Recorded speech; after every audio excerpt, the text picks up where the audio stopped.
You ever wake up warm, safe, and smug in your bed, then realize that one bad time slip could dump you straight into 1348 Europe?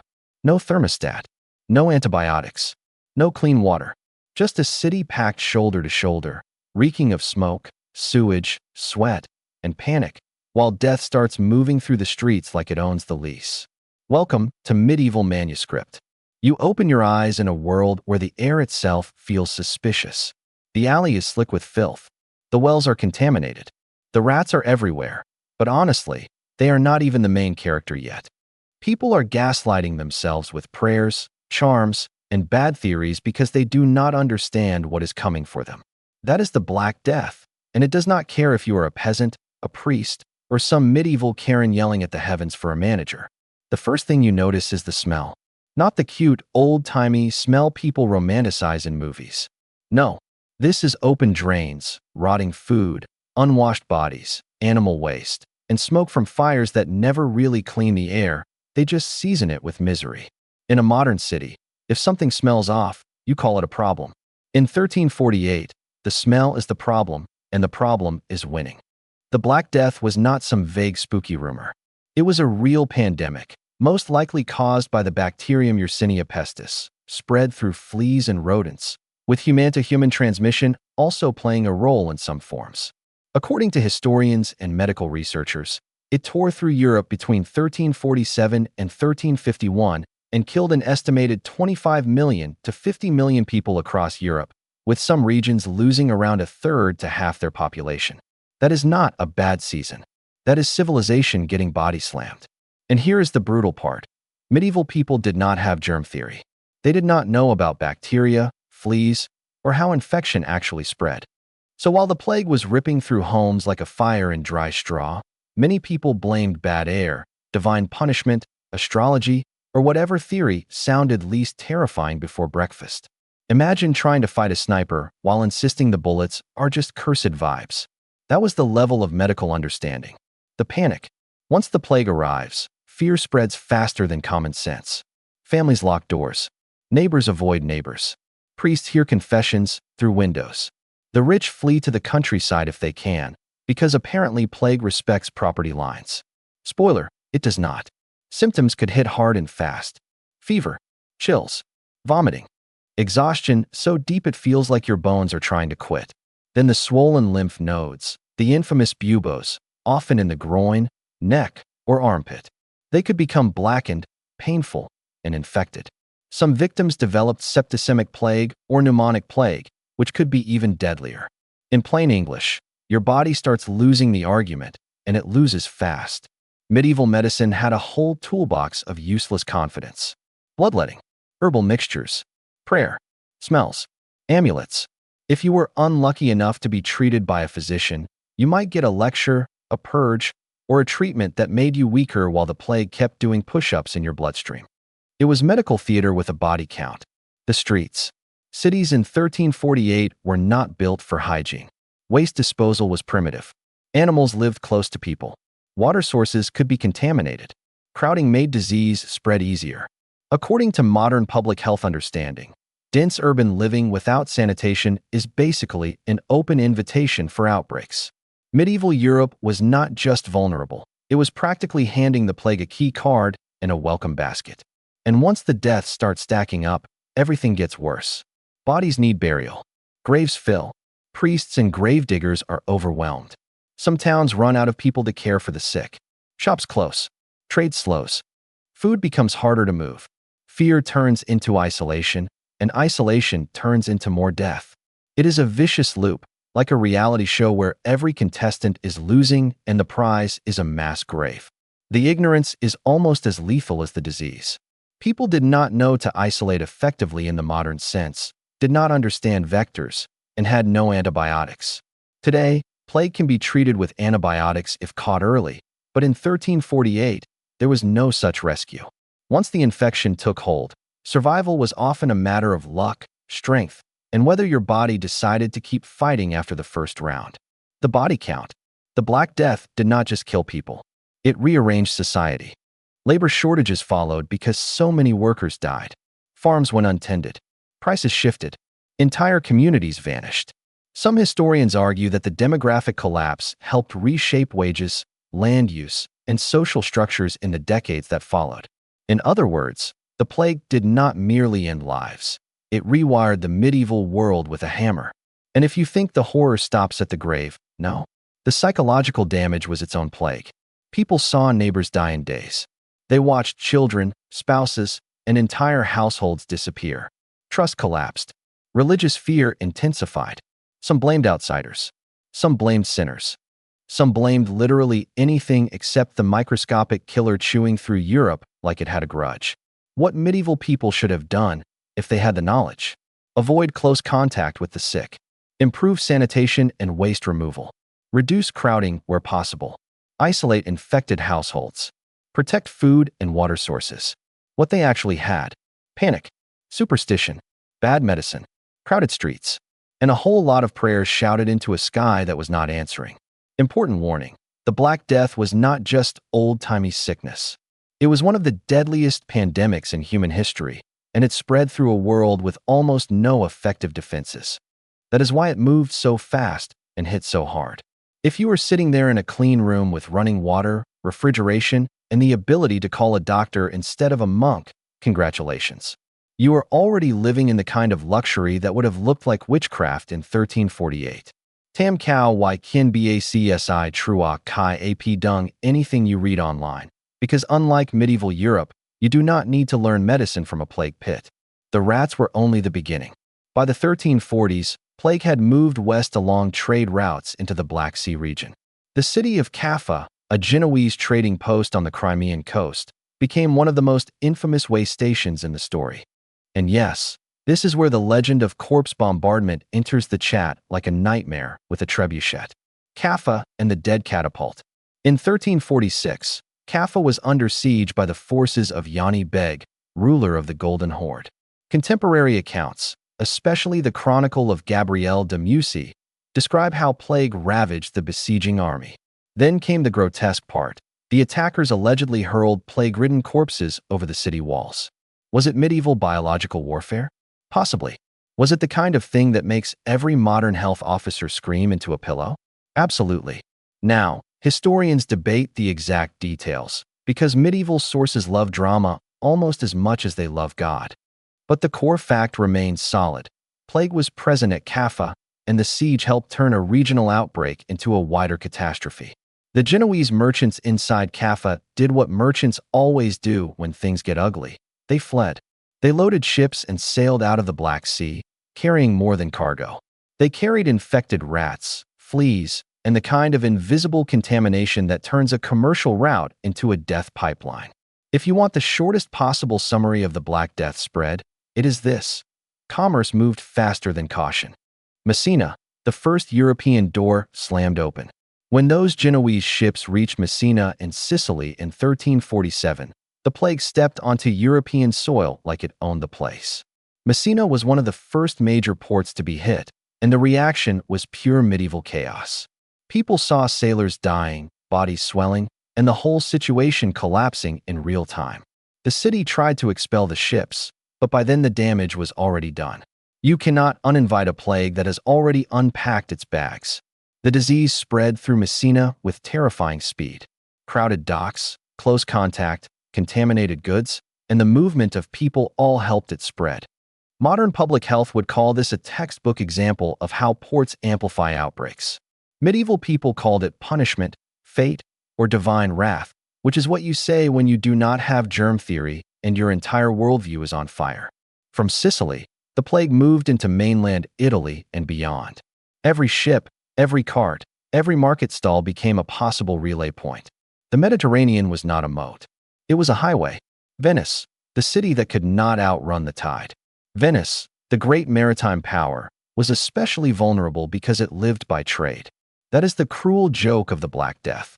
The same networks that made cities rich also made them fragile. Venice had ships coming and going constantly, and with them came infection. By 1348, the plague was tearing through the city.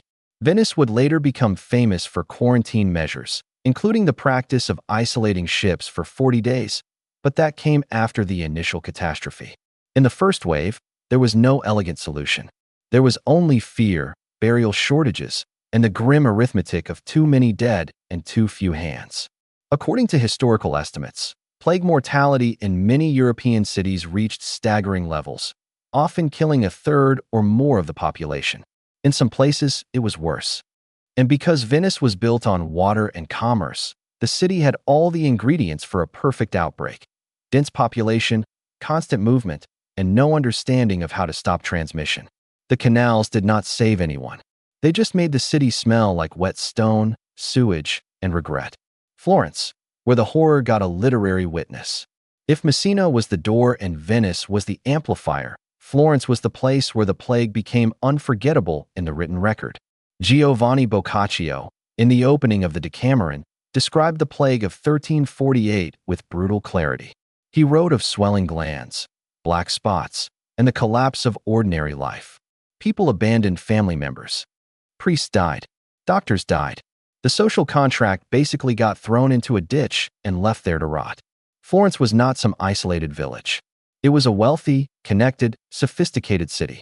And that made the outbreak even more terrifying, because if plague could gut Florence, then nowhere felt safe.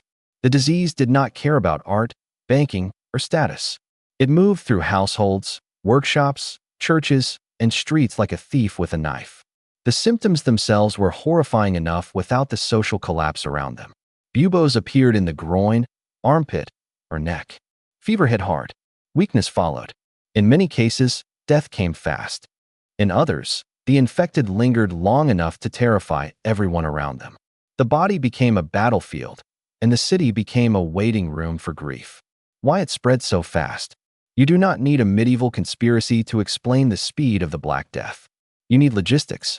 Trade routes connected Asia, the Middle East, North Africa, and Europe. Ships carried grain and cloth. Rats nested in cargo. Fleas jumped hosts. Cities were crowded. Waste disposal was poor. People lived close together and moved constantly. That is not a mystery. That is a transmission chain with excellent customer service.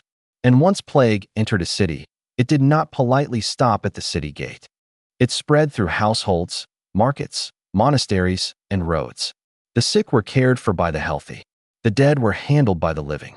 Priests moved from one bedside to another. Gravediggers worked until they collapsed. Every act of compassion became a possible exposure event. Medieval Europe was not just unlucky.